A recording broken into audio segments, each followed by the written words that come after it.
नमस्कार मित्रांनो, मी Gajendra Duratkar, financial adviser.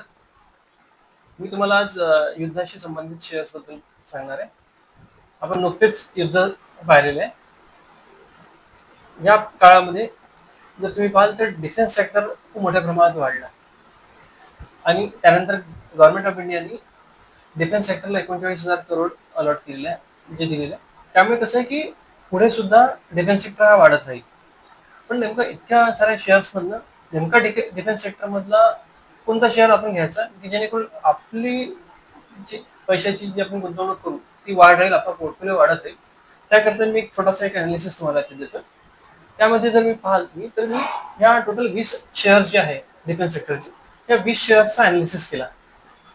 Defence सेक्टरमध्ये या 20 शेअर्सचा अभ्यास केलेला. तर तो जो अनालिसिस आहे तो जो अनालिसिस आहे तो एक तर return on investment, price to earning ratio, price to book value, return on capital employed, debt to equity ratio, promoter holding, market capitalisation, net P&L, dividend in आणि अर्निंग पर शेअर.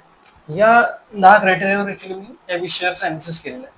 त्यापैकी माझ्यानुसार जे scoring निघालेले आहे त्या स्कोरिंगमध्ये जे shares आहे त्यामध्ये जर तुम्ही पाहाल तर Hindustan aeronautics, BEML, Mazagon dock, झेंटेक, JRSC, DEL या टाईपचे जे टॉपचे जे शेअर्स आहेत त्या शेअर्सला मी प्रेफर करेल जर घ्यायचं झालं तर. आता त्यांना जर घ्यायचं झालं तर तुम्ही त्याचा जर चार्ट पाहिला, जसं हिंदुस्तान एरोनॉटिक्स पाहिला आपण, हिंदुस्तान एरोनॉटिक्स जर तुम्ही पाहाल तर या महिन्यामध्ये तो 4,196 रुपयापर्यंत होता आणि 4,196 पासून तो जवळपास 5,127 पर्यंत गेला.